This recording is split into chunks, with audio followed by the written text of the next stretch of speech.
ഓം നമഃശിവായ. ജ്യോതിഷ രത്നം ചാനലിലേക്ക് ഏവർക്കും സ്വാഗതം.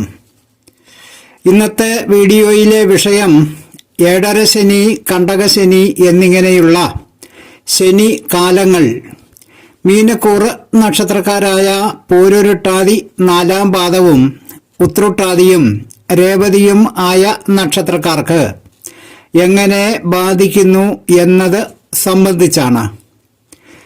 ഈ കാലത്ത് സംഭവിക്കാൻ സാധ്യതയുള്ള ദുര്യോഗങ്ങളും ആ ദുര്യോഗങ്ങളിൽ നിന്ന് എങ്ങനെ ഒഴിഞ്ഞു മാറി നിൽക്കാൻ കഴിയുമെന്നും അത് സംഭവിക്കാതിരിക്കാനുള്ള മുൻകരുതലുകളെയും സംബന്ധിച്ച് ഈ വീഡിയോയിൽ പറയുന്നു. ശനീശ്വരന്റെ ദൃഷ്ടിക്ക് ആരോടും പ്രത്യേകിച്ച് മമതയോ വിദ്വേഷമോ ഒന്നും തന്നെ ഇല്ല.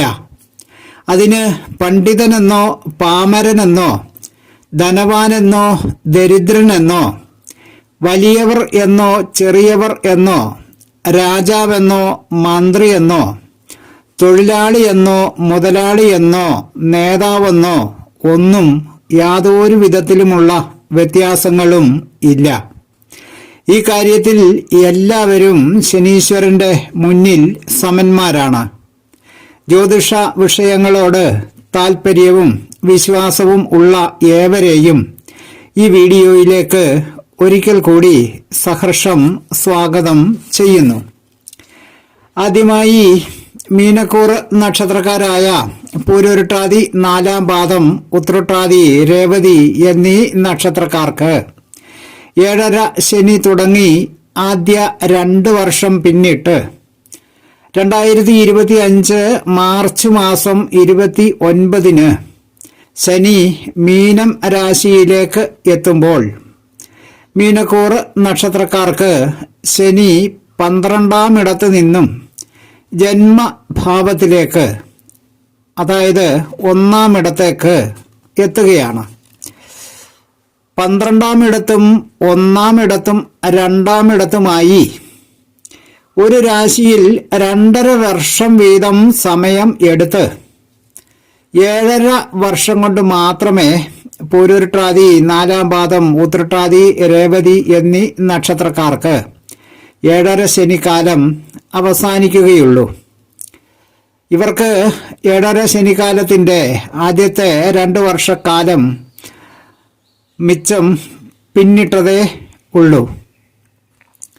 ഈ കാലത്ത് ജനിച്ച ദേശം വിട്ട് അന്യദേശത്തേക്ക് പോകേണ്ടി വരിക, നിലവിലുള്ള സ്ഥാനമാനങ്ങൾക്ക് ഉചിതങ്ങളല്ലാത്ത മാറ്റങ്ങൾക്ക് വിധേയനാകേണ്ടി വരിക, സ്വജനങ്ങളുമായി കലഹിക്കാനുള്ള സാഹചര്യങ്ങൾ വന്നു ചേരുക, അവരുമായി വിരോധവും അകൽച്ചയും ഒക്കെ ഉണ്ടാകുക, എന്തെങ്കിലുമൊക്കെ ആവശ്യങ്ങൾക്കായി നിരന്തരം അലഞ്ഞു തിരിയേണ്ടി വരിക, ദാരിദ്ര്യം കൂടപ്പിറപ്പായി മാറുക, പല വിധങ്ങളിൽ നിന്നായി അപമാനങ്ങൾ ഉണ്ടാകുക, കുടുംബാംഗങ്ങളുമായും വേണ്ടപ്പെട്ടവരുമായും ഒക്കെ വിരഹം അനുഭവിക്കുക അഥവാ വേർപെട്ട് കഴിയേണ്ടി വരിക, വളരെ വലിയ നിരാശാബോധം മനസ്സിനെ അലട്ടുക, എന്ത് കാര്യം ചെയ്യാൻ തുടങ്ങുമ്പോഴും എന്തെങ്കിലുമൊക്കെ തടസ്സങ്ങൾ വന്നു ഭവിക്കുക, പലവിധങ്ങളായ ക്ലേശങ്ങൾ സദാസമയവും അലട്ടിക്കൊണ്ടിരിക്കുക തുടങ്ങിയ ക്ലേശങ്ങൾ 7.5 ശനിക്കാലത്ത് സംഭവിക്കുന്നതാണ്. ഒരുപാട് നാളത്തെ പ്രയത്നത്തിന് ഒടുവിൽ ഒരു ജോലി കിട്ടി നാടും വീടും ഒക്കെ വെടിഞ്ഞ് അന്യ നാട്ടിലേക്കും വിദേശത്തേക്കുമൊക്കെ പോകേണ്ടി വരുന്നത് മിക്കവാറും 7.5 ശനിക്കാലത്ത് ആയിരിക്കും. അപ്പോൾ അന്യദേശവാസവും വിരഹവും ഒക്കെ അനുഭവം ആകുകയും ചെയ്യും. യുവതീ യുവാക്കൾക്കും മറ്റും ഈ കാലത്ത് വിവാഹവും നടക്കുന്നതാണ്. വിവാഹത്തിന് ശേഷമുള്ള ദുരിതവും വിരഹവും ഒക്കെ ആ സമയത്ത് അനുഭവമാകുന്നതിന് വേണ്ടിയാണ് അങ്ങനെ സംഭവിക്കുന്നത്. 7.5 ശനി കാലത്തിന്റെ ഏറ്റവും കഷ്ടകാലം പിടിച്ച സമയം ജന്മരാശിയിൽ ശനി നിൽക്കുന്ന സമയമാണ്.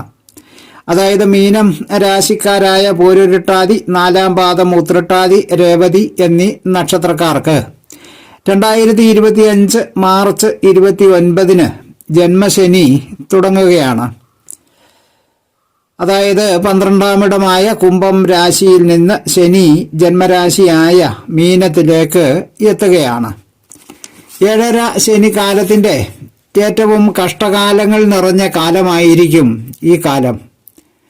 ഏറ്റവും കഷ്ടത കുറഞ്ഞ കാലം 7.5 ശനിയിലെ അവസാനത്തെ 2.5 വർഷവും ആണ്. അതായത് മീനക്കൂറുകാർക്ക് ശനി മേടത്തിൽ സഞ്ചരിക്കുന്ന 2.5 വർഷം. ഇതിനെ ജന്മക്കൂറിന്റെ 2-ാം ഭാവത്തിൽ ശനി സഞ്ചരിക്കുന്ന കാലം എന്നും പറയും. 7.5 ശനിയും കണ്ടകശനിയും ആയുസിന്റെ ദൈർഘ്യം അനുസരിച്ച് ഓരോ വ്യക്തിയുടെയും ജീവിതത്തിൽ 1, 2, 3 തവണ സംഭവിക്കും. ഇതിൽ ഏറ്റവും കൂടുതൽ കാഠിന്യവും ദോഷവും അനുഭവിക്കേണ്ടി വരുന്നത് യൗവനകാലത്ത് ഉണ്ടാകുന്ന 7.5 ശനിയും കണ്ടകശനിയുമാണ്. ഈ കാലത്തെക്കുറിച്ച് മുൻകൂട്ടി ചില അറിവുകളും ധാരണകളും ഒക്കെയുള്ള മാതാപിതാക്കളോ ബന്ധുജനങ്ങളോ ഒക്കെ ഉണ്ടെങ്കിൽ കുറച്ച് ആശ്വാസവാക്കുകളും സ്വാന്തനങ്ങളും ഒക്കെ ജാതകന് അനുഭവമായി എന്ന് വരും. എന്നാൽ ഇങ്ങനെയുള്ള ധാരണകളൊന്നും ഇല്ലാത്ത മാതാപിതാക്കളുടെയും ബന്ധുജനങ്ങളുടെയും ഭാഗത്തു നിന്ന് അതികഠിനങ്ങളായ കുറ്റപ്പെടുത്തലുകളും ചിലപ്പോൾ കുടുംബത്തിൽ നിന്ന് തന്നെ പുറത്താക്കപ്പെടുകയും പുകഞ്ഞ കൊള്ളി പുറത്ത് എന്ന ന്യായവും കേൾക്കേണ്ടിയും വന്നേക്കാം. ജീവിതത്തിൽ ആദ്യം വരുന്ന 7.5 ശനിയും കണ്ടകശനിയും ഏറ്റവും കാഠിന്യമുള്ളതായിരിക്കുമെന്നും 30 വർഷം കഴിഞ്ഞ് 2-ാം റൗണ്ടിൽ വരുന്ന 7.5 ശനി കണ്ടകശനി കാലത്തിന് അത്ര തന്നെ കാഠിന്യം ഉണ്ടായിരിക്കുകയില്ലെന്നും വീണ്ടും 30 വർഷം കഴിഞ്ഞ് 3-ാം റൗണ്ടിൽ വരുന്ന 7.5 ശനിയും കണ്ടകശനിയും ദോഷകാരി അല്ലെന്നും ചില ആചാര്യന്മാർക്ക് അഭിപ്രായം ഉണ്ട്. എന്നാൽ ആ കാലത്ത് ജാതകന് മരണം സംഭവിക്കാൻ സാധ്യതയുണ്ട് എന്ന് പ്രത്യേകം പറയുകയും ചെയ്യുന്നുണ്ട്.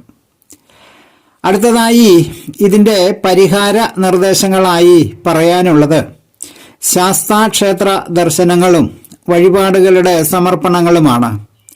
ഈശ്വരാധീനത്തിനായുള്ള പ്രാർത്ഥനകളോടൊപ്പം തനിക്ക് ഈ തരത്തിലുള്ളതായ പ്രതിസന്ധികൾ ജീവിതത്തിൽ വന്ന് ഭവിക്കാനിടയുള്ള കാലമാണ് വന്ന് ഭവിക്കുന്നതെന്നും അതിൽ നിന്നും ബോധപൂർവം ഒഴിഞ്ഞു മാറി നിൽക്കുന്നതിനായുള്ള പരിശ്രമങ്ങളുമാണ് ഒരു വ്യക്തിക്ക് ദോഷങ്ങളുടെ കാഠിന്യം കുറയാനിടയാക്കുന്നത്. ഈ കാലത്ത് പ്രത്യേകിച്ച് പുതിയ സംരംഭങ്ങളൊന്നും ചെയ്യാതിരിക്കുന്നതാണ് നല്ലത്. അങ്ങനെയുള്ള കാര്യങ്ങൾ അനുയോജ്യമായ മറ്റൊരു കാലത്തേക്ക് മാറ്റിവയ്ക്കുകയും മറ്റും ചെയ്യുക എന്നതാണ് പ്രായോഗികം. നീല, കറുപ്പ് തുടങ്ങിയ നിറങ്ങൾ ഉൾപ്പെട്ടതായ വസ്ത്രം ധരിക്കുക, നിത്യവും ശാസ്താക്ഷേത്ര ദർശനം നടത്തുക, ശനി സ്തുതികളും ശനി മന്ത്രങ്ങളും ജപിക്കുന്നത് ശീലമാക്കുക തുടങ്ങിയ കാര്യങ്ങൾ അശുഭങ്ങൾ അകറ്റുന്നതിന് ഏറെ സഹായിക്കുന്നതാണ്. തലക്കുറി, ജാതകം, പൊരുത്തം, മുഹൂർത്തം, പ്രശ്നം തുടങ്ങിയ ജ്യോതിഷ സംബന്ധമായ സേവനങ്ങൾക്ക് 9605232894 എന്ന ഫോൺ നമ്പറിലോ വാട്സപ്പ് നമ്പറിലോ ബന്ധപ്പെടാവുന്നതാണ്. വീഡിയോ ശ്രദ്ധിച്ച എല്ലാവർക്കും നന്ദി, നമസ്കാരം. സ്നേഹപൂർവം മോഹനൻ ജ്യോത്സ്യർ, ജ്യോതിഷ ആചാര്യ. ഓം നമഃ ശിവായ.